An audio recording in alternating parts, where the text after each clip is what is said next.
गुरुदेव नाम किसका,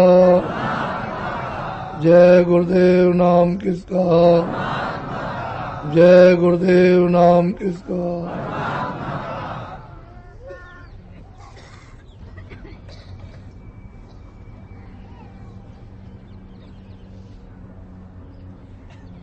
एक मनुष्य है,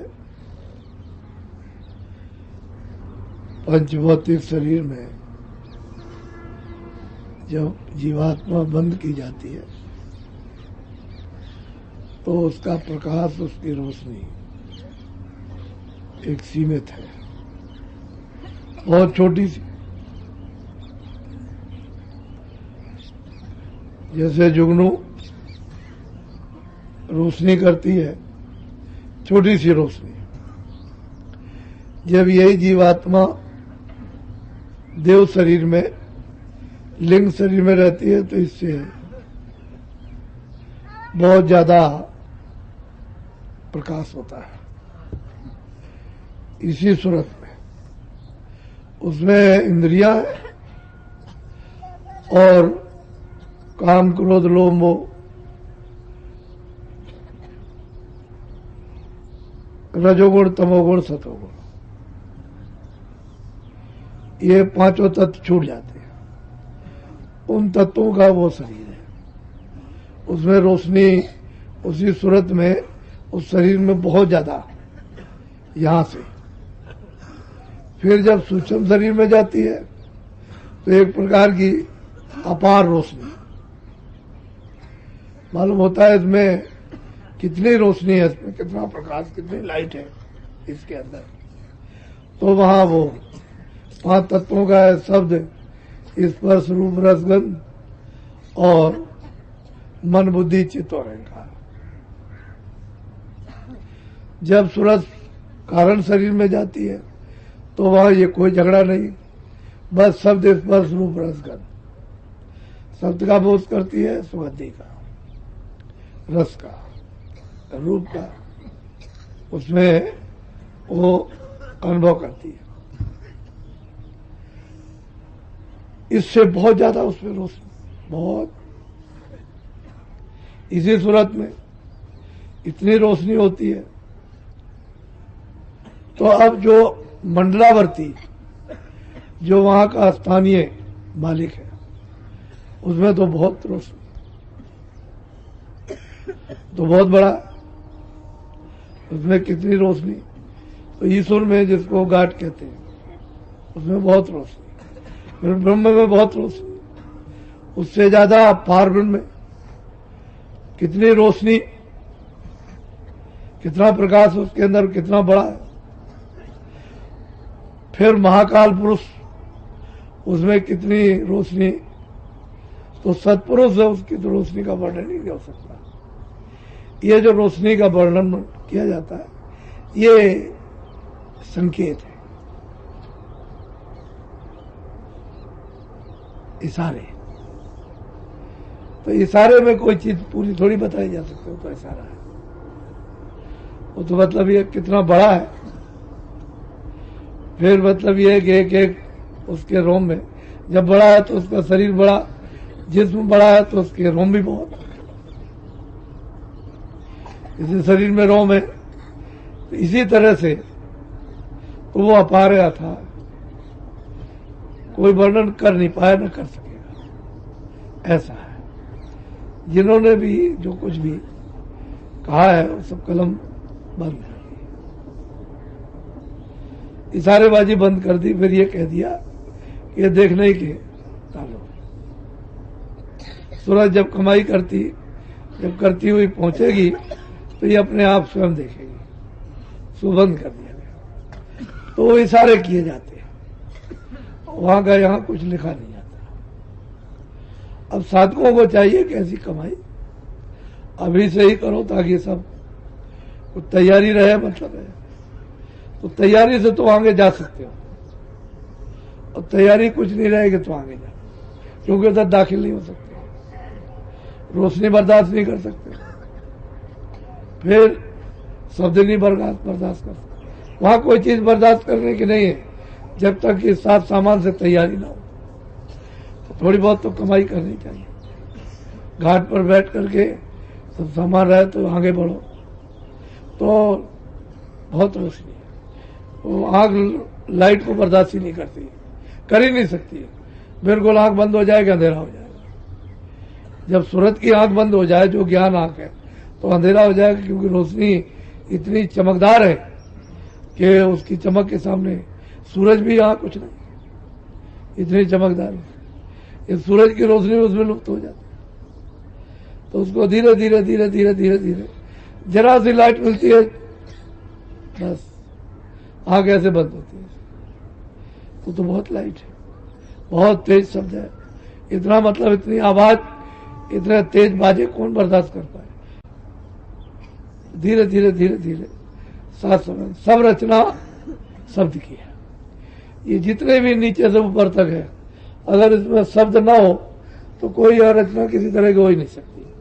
तो मुख्य रचयिता शब्द है, उसी से ये रचना हुई है। सतलोक, अलग लोग, अगम लोग, ये और नामी धाम, ये चारों स्थिर है, वो घूमते फिरते नहीं है। लेकिन नीचे जो पड़ा हुआ है हिंडोला, जो नीचे पड़ा है, उस पर सब बैठकर ये सब के सब, यानी महाकाल, पुरुष, ब्रह्म, पार ब्रह्म और ईश्वर, ये सब, ये नीचे का स्वर्ग और वैकुंठ, ये सब उसी पर धुरे पर घूम रहा, ऐसे सबका सब चक्कर।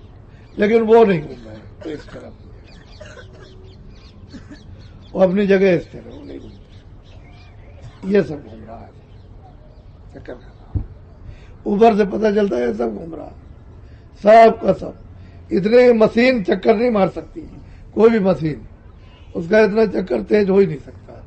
इतनी तेज रफ्तार से घूम रहा, धुरा धुरा है नीचे, उस पर बैठ करके ये सब लोग झूला झूल रहे हैं, और इसी झूले में तपस्या कर रहे हैं अपनी, उसी मालिक की, और उसी से इसकी रचना, ये सब नीचे से। तो ऊपर में महात्माओं ने झूलों का भी इशारा किया है, झूले झूले, वहां सब जगह झूले पड़े हुए, स्वर्ग में भी है, वैकुंठ में भी है, ईश्वर के माया के धाम में भी है। और मतलब ये वो तो ऐसे ऐसे झूले पड़े हुए हैं कि खरबों खरबों रूहें उन झूलों में बैठ करके, और ऐसे विलक्षण गाने, अरे मतलब यह है कि और गाती है, तो वो गाने ही आ रही, ऐसे ऐसे गाने, गीत गाए जाते हैं। अब वो तो वहां दिखने से ही मालूम होता है। तो झूले सब जगह पड़े हुए, और ये भी जिक्र किया है कि झूले नर और नार, ऐसा मालूम होता है वहां कुछ पुरुष भी है, तो पुरुष तो रहेंगे ही, स्त्रियां भी है, स्त्रियां भी रहेंगी। क्यों कि जहां से कपड़ा पहनाया, वहां से एक स्त्री का कपड़ा, एक पुरुष का। सूरत तो एक ही है, लेकिन कपड़ा उसको स्त्री का पहना दिया, एक पुरुष का पहना दिया, और उसी कपड़े को फिर वही कपड़ा पहनते हुए चले आए। फिर वो सूक्ष्म लोक में वही कपड़ा, फिर लिंग लोक में वही कपड़ा, स्थूल लोक में वो कपड़ा ही पहनते। अगर वो कपड़ा ना पहले पहनाया जाता तो यहाँ स्त्री पुरुष का सूरत तो एक ही, सूरत में तो कोई अंतर नहीं। जब वो ये कपड़े उतार देती है तो एक ही सूरत होता, एक ही रूप होता।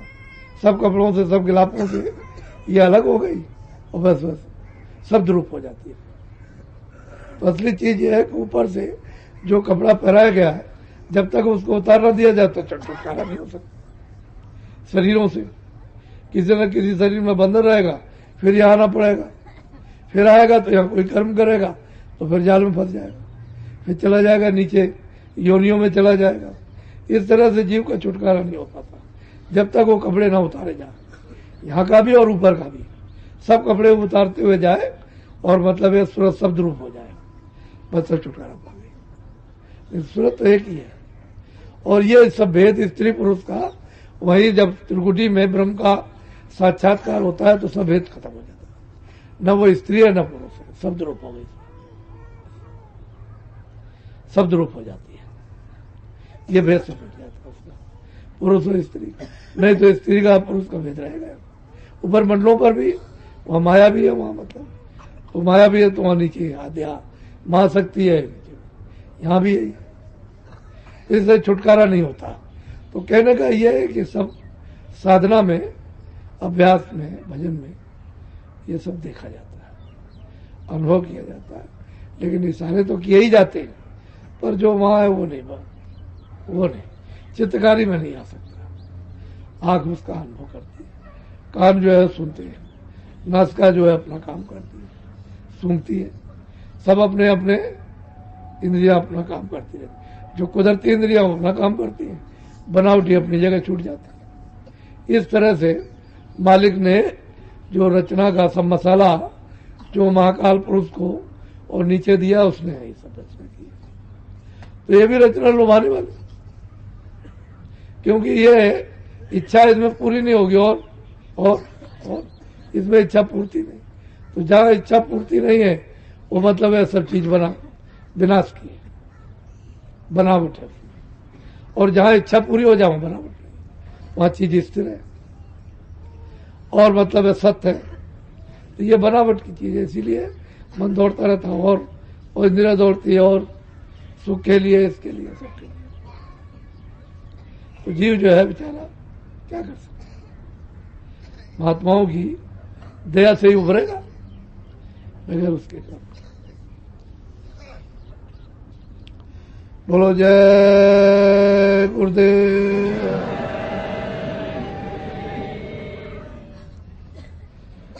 जय